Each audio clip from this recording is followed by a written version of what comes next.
some recent research, this one again by Harvard researchers, talking about milk in dairy. For years, I would get bombarded with questions about, and from all places, it could be high school coaches, middle school coaches, college athletes, college athletic administrators, people that have been to the law enforcement FBI academy.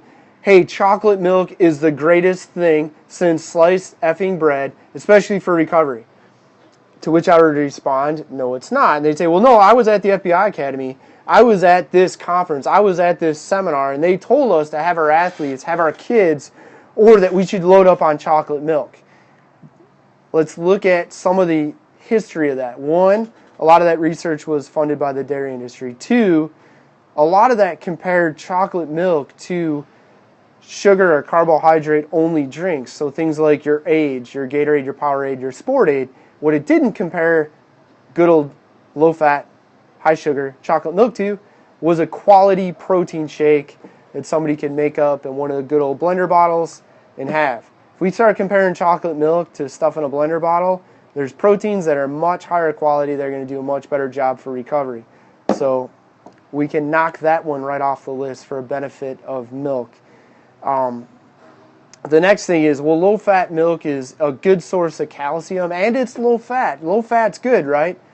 Low-fat's not necessarily good. In fact, some of the research that they're finding is, ironically, the same people that are pushing low-sugar drinks are still pushing lots of milk, low-fat milk. And whenever we take the fat out, we increase the sugar content, right? And we do that, why? So that it tastes good.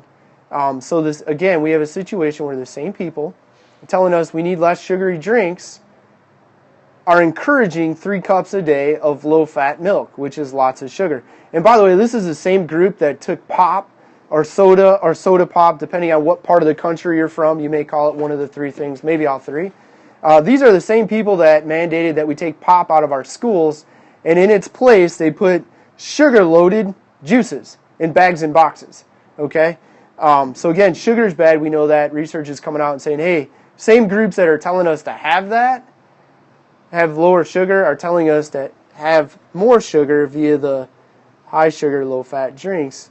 We can't have it both ways. I can tell you from personal experience, I haven't bought milk for my own consumption since I was fat. So we're going back to like the late 90s, 96, 97-ish, 98. Probably the last time I went and on my grocery list was a gallon of milk, and I went and bought a gallon of milk for me to consume. It's not to say that I haven't bought milk if we were having company. It's not to say if a recipe around the holidays called for milk, we didn't buy milk. And it's not to say as kids were coming off of bottles, they didn't have milk. But it stops there. We're the only mammals that seek out and consume the milk of other mammals into adulthood. The only mammals. We don't need all the sugar. The next thing is calcium. Where am I going to get my calcium? Harvard research study points out that even a vegetable like kale, nuts, a variety of whole foods can provide an equal amount of calcium to milk. Additionally, calcium absorption from dairy is like 10 or 20%. It's very poor, and that's why they fortify milk with vitamin D. By the way, we don't get enough vitamin D, especially those in the Midwest.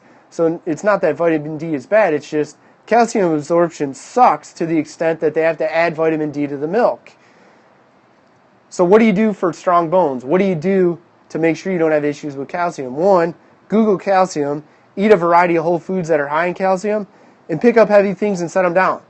Lifting weights, resistance training, load-bearing training. It could be CrossFit, it could be our evolution, it could be free weights, it could be machines, it could be a combination thereof, is going to build strong, healthy bones. The next thing is, and this is kind of interesting, and that is that consuming and looking at raw whole milk actually has a lot of benefits you don't get. Now, the key word is raw. So if you're getting processed, commercially provided from the grocery store milk, it's not going to be that raw, organic milk, ideally from range-fed cows. So it's going to be loaded with a lot of other crap, and it's going to be high in sugar. The raw whole milk they are actually seeing in research promote heart health, controls diabetes, improves vitamin absorption, potentially lowers the risk for bowel cancer and other cancers, and may even aid in weight loss. So again, we don't need milk. We don't need the high sugar, high carb, low fat milks. You really don't need them. We don't consume them at my house on a regular basis.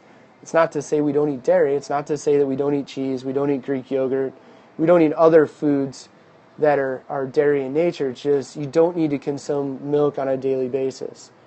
The next thing, this was kind of interesting. A doctor friend of mine shared on Facebook yesterday a recent, and I want to actually read this. I'm going to cheat so that I don't screw it up.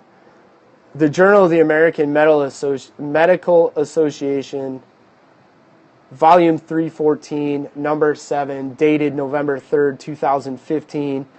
Trends in prescription drug use among adults in the United States from 1999 to 2012. Very interesting study, but it kind of echoes what we've seen here in our offices and in our club working with clients, and that is compared to 15 years ago, a lot of people that come in and work with us are on prescription drugs, and they're not on just one drug, they're often on a couple.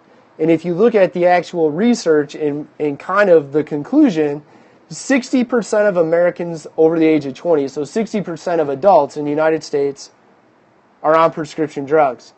15% are on 5 or more prescription drugs. 5 or more prescription drugs, most frequent drugs, 2 of the 3 most frequently prescribed and used drugs, anti-cholesterol and heartburn medication.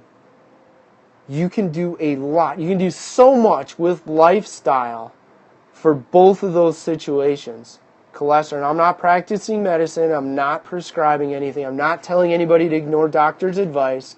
But the reality of it is, with a healthy approach to wellness, which includes nutrition and exercise, it's entirely possible you won't need the cholesterol medicine. It's entirely possible you won't need the heartburn medication.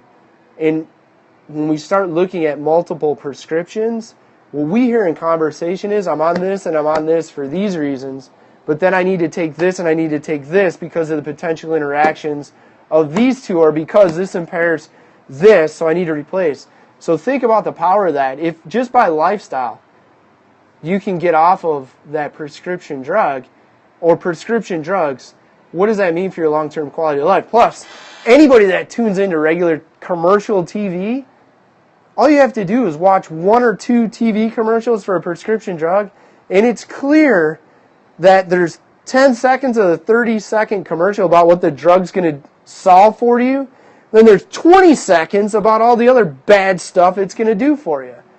So again, we don't need milk on a daily basis. I firmly believe that. Plus, milk's inflammatory for many. If you've ever been to a pediatrician, they said, hey, your son or daughter has this going on, don't have them drinking milk right now, it'll make them quote-unquote phlegmy. That's part of the inflammatory response, potentially. Plus, we look at itis, all disease and illness ends in inflammation. The less inflamed you are, the better you are for health. When we look at prescription drugs, it's outright scary that over half of our population is on drugs. Even more concerning, 15% are on 5 or more prescriptions. A lot of that can be taken care of, addressed with a healthy lifestyle, which will lead to you having a better quality of life, a longer quality of life, and it'll probably equate to more money in your pocket or in your bank account. Ray Binkowski, owner of the hybrid training gym FitWorkz in DeKalb, Illinois, author of Get Fit and Live Healthy, and Eat by Color.